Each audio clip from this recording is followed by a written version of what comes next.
5 most readily go-to items that I would include in any kit list. Now obviously I've just done the thing in terms of prepping, but it's also a case of it hits the fan, bug out, prepping, survival, camping, and things like that. The 5 items that I'm going to present are the things that, with my experience, and the things I want covered with my items, this is what I want to go. This is the items I do not want to leave behind. It just happens that convenience wise it's easier for me to put the blanket down first to put the items on. Big shout out obviously Dave Canterbury, 5Cs, so I'm going to work along my interpretation of that. A covering, I choose a blanket over a poncho, over a sleeping bag. No answer, easy. I've used this for nearly 2 years now.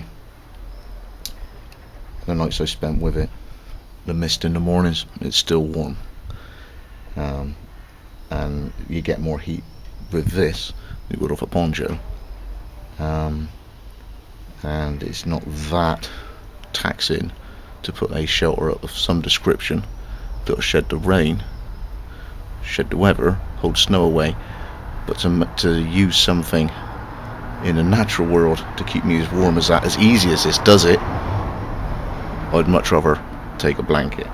So 100% wool as far as I can tell. I have done a burn test on it. It's the Italian one, I don't think it's a knockoff, and this is a quarter of it. It folds out twice the distance that way and a width that way, so it's quite big as well. So Italian wool blanket. As I say, normally we go cutting tool first, but it's just easier to put that down rather than lift things up and down. Next one will be the cutting tool.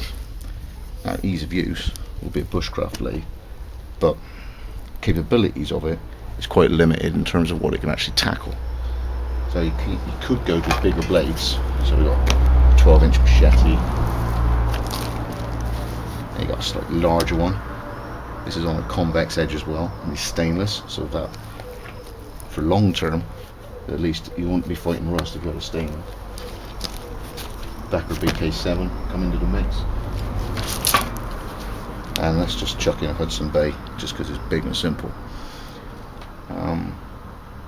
What I'd always chosen up until this point would be this machete here, and it's this one because it's got a flip over sharpener, so I haven't got to take a sharpening stone, I haven't got to find a rock to sharpen it on.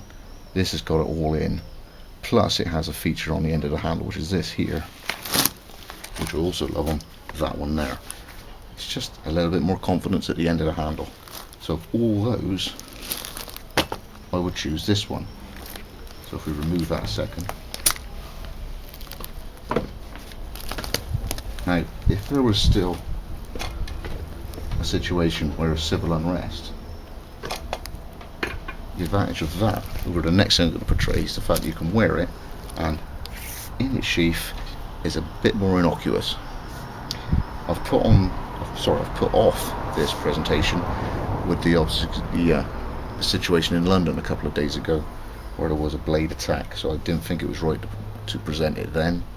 So I've hung off a couple of days because there was a big blade involved. But now I feel, it's something I want to bring forward. I would still use that in civil unrest because of reach, because in its sheath you can still carry it. But what I would choose in many other situations would be an axe. Now, everybody knows I got that one, and as my experience grows with axes and putting out edges on it, I'm getting better. I'm seeing the use of that. I'm getting better at using it for delicate tasks. Don't go anywhere without a mask on it. So you get the axe, then you make a mask, then you take it out. So in one type of situation it would be that, but in the majority of cases it would be an axe. The problem with that one is he's a big bugger. In my bug out bag in the car, I've got a 3/4 sort of small forest axe size, and then I've got this one, which is a little bit more manageable. So if I had a choice between the two, I'd go for that one. less tiring to use, lighter. I've made a better mast for it, and now it's pimped out with paracord, just in case someone borrows it and gangs the handle. At least it'll bounce on the paracord. So, cutting tool, I go with that because it's far more robust than a knife. And the next thing would be fire. That can keep me warm, that can shed weather to some degree. This will allow me to do a lot of other tasks as well, but to get fire, and we're talking surefire, not rocking a blade, we're talking I want fire right here and right now. You know, you could end up with items like this. As each one goes on, they get better and better. This is harder than that. If you had a tine end, you could actually nap flint with it. But what beats all of those hands down is a strike force. High visibility orange. And obviously when you're cold, your fine motor skills are completely shot. This is gross motor skills. You break it apart and crack it in massive sparks. In it, back it goes. Little dash of cordage, but the trump card is the wet fire cube in the middle there. The only snag is the ironically difficult to open packet, but at least there's an option. So for all the fire starting equipment that's on offer, I go with Strike Force. There are knockoffs, I mean, they're reasonable. The Bear Grylls one is reasonable if you get it at half a price. But here we're not looking at value for money, we're looking at one item. Halter forces are cheaper than Grand's Force. I haven't got a Grand's Force, that's the best I can afford. It's a Halter Force. If I can afford a £20 Strike Force, it's in. I can afford a £20 Italian wool blanket, that's in. So, covering, a robust cutting tool with a mask, and a Strike Force fire steel with a wet fire cube in it. And next thing is containers. Now there's loads of different types of containers. That's a container. You can carry water, but you can cook in that. But it ain't as easy to carry water. So you could have something like this, which is the Swiss Army stove. Yes, you can boil your water in it. Yes, you can carry your water in it. But the taste in aluminium is rank. Personal choice.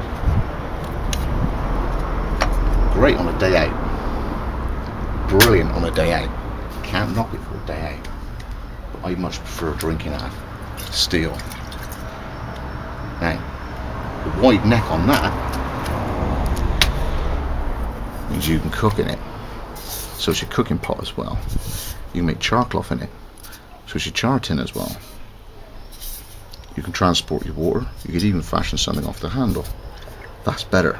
The problem is that most purification systems, your tablets, maybe using bleach, are based on the ratio of drops or the tablet, 1 litre or 32 ounce. So rather than, I think this is a 700, to get a litre is a lot easier. This one also happens to be bright stainless, so it's a lot easier to keep your track of where it is. But that, you can cook in it, you can make char cloth in it, you boil your water in it, and you can transport water as well, and that won't break. The lid might break, but that won't. So for a container, in England you can get hold of these. They're standees. They're not Georg, they're standees. And you can pick them up for like £6 if you know where to look. So it's affordable as well. Now the only thing left is cordage. Now everybody knows about paracord. Well, yeah, it's useful, and you've got the inner strands. But if I had a choice, I'd go for bright, because you might lose your campsite and you can see bright yellow 30 meters away. Oh, it's over there. Saves losing yourself. Could be used for signals. You could be tying knots in on the branches in terms of trying to get some rescue, and you can always dull that down with mud. You're not going to brighten that up with much in the outdoors.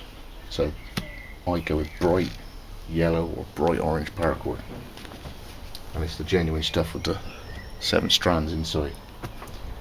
Now, the reason you pick these items is, yes, they're effective, and yes, they get the job done, but it's also you're picking this over the option of reproducing it outdoors. Okay, to get something of a heat retentive value of that, that's a hell of a shelter. A hell of a shelter to beat out a wool blanket.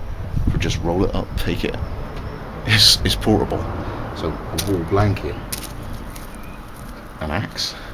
There's no magnetite left. There's only taconite. Well, I'm gonna mine that. I'm gonna build a blast furnace. I'm gonna smelt it down. I'm gonna build a crucible out of stone. I'm gonna pound it with what? Rocks, and I'm gonna fashion up an axe head, am I? In the world? No. Well, in that case, it'd be bone or stone, and it won't be as resilient as that.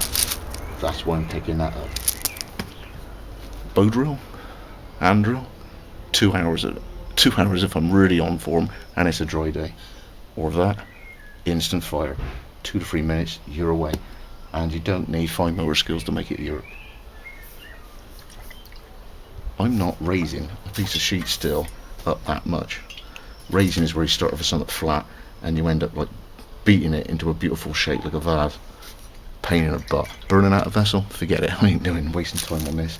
Takes too long, burns too many calories. That covers it. Cordage, natural cordage, can be done.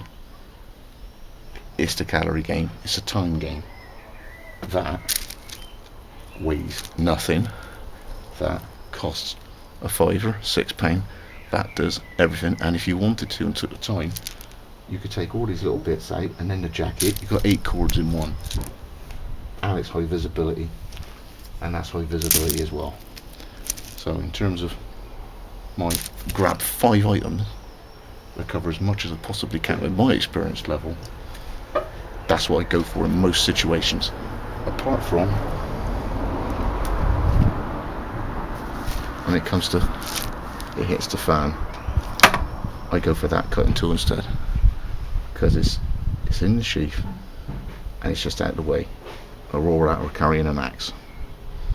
Perhaps that is slightly less offensive in some people's eyes, but that's just me.